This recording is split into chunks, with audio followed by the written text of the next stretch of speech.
Good afternoon, everyone, and welcome to UticaTV News, where each week we give you the latest in campus and community news. I'm your host, James Hyman. Jared Scroggs is off today. Let's dive right into our top story.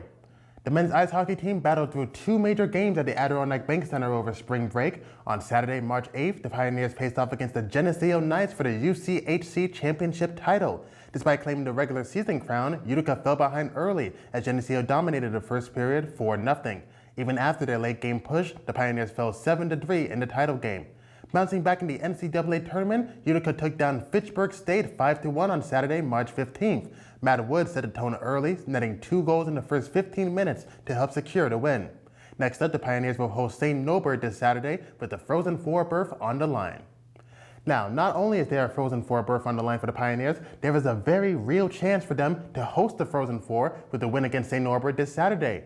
The host for the Frozen Four is almost always given to the highest seeded team in the Frozen Four because of number 1 seed Curry College and number 2 seed Hobart small facilities for ice hockey. Utica is second in line for hosting behind the 3 seed Aurora University.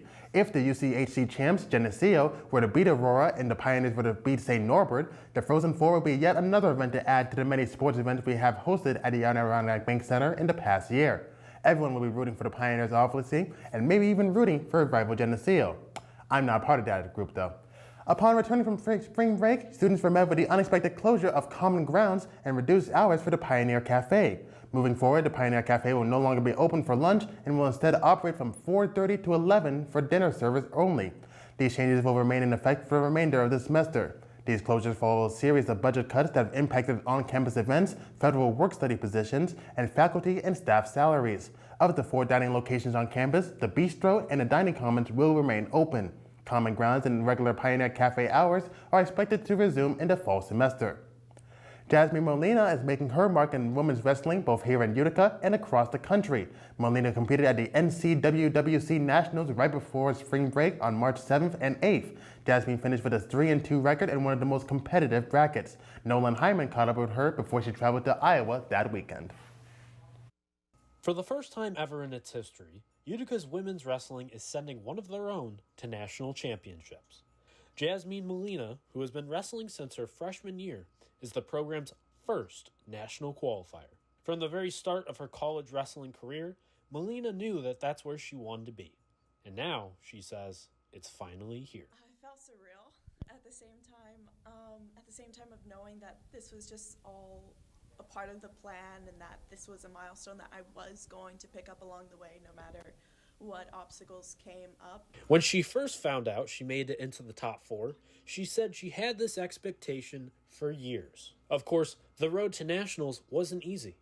Molina says that she needed to push through a lot of obstacles to get where she needed to be. Last season, Molina suffered a knee injury that changed the way she had to train herself, both physically and mentally.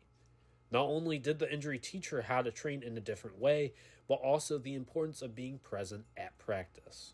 You have to be present in every practice. You have to be present before and after practice in your treatment and in your cool down afterwards in order to see where you're at progress-wise and where you want to go.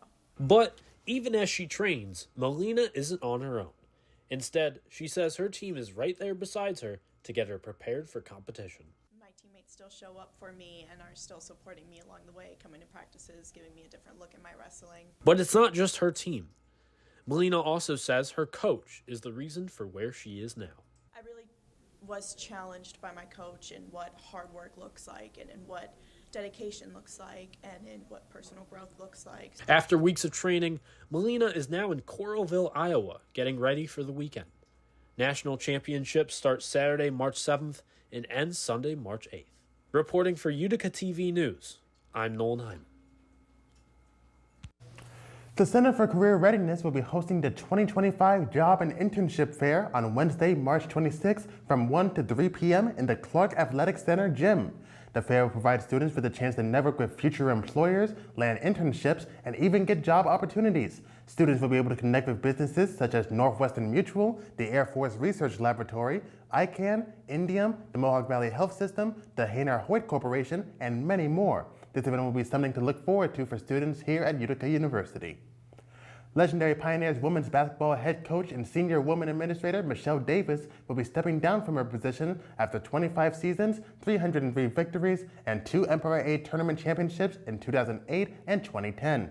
Davis had been an incredible staple of Utica University's athletic department and was recently inducted into the Greater Utica Sports Hall of Fame this past fall. During her illustrious career, Davis earned Empire 8 Coach of the Year honors in 2002-03 season and received the WBLA Russell Athletic Division III Region II Coach of the Year in 04-05. She also coached 49 Empire 8 All-Conference honorees, 4 Empire 8 Player of the Year winners, and 2 Empire 8 Rookie of the Year winners. Coach Davis will truly be missed by the Utica University Athletic Department. Making history this Saturday is Mohawk Valley Community College, winning their first National Junior College Athletic Association Division III championship against Herkimer College 58-51. NVCC had a 27-16 lead at halftime, finishing its season with a record of 29-1, including an 11-game winning streak.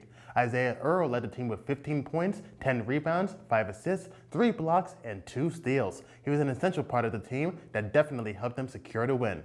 They also won on March 2nd against Herkimer to win the North District Championship, and we wish them best of luck on their season moving forward. Utica's St. Patrick's Day Parade is underway, bringing thousands to Genesee Street for a day of Irish pride. Marching bands, Irish dancers, and colorful floats will be filling the streets. Leading the parade this year is Grand Marshal Thomas Douglas Powers Jr., honored for his contributions to the community. Outages started this morning due to severe weather, with strong winds causing downed power lines and trees. Residents said they heard a huge boom, then everything went black. Utility companies are working to restore power, but warn it may take time. A utility spokesperson came forward saying their teams are working hard to restore service safely. Flash flooding is also a concern. Emergency services urge residents to stay off roads unless necessary. Shelters are open for those without power. Make sure you check with your local authorities for locations.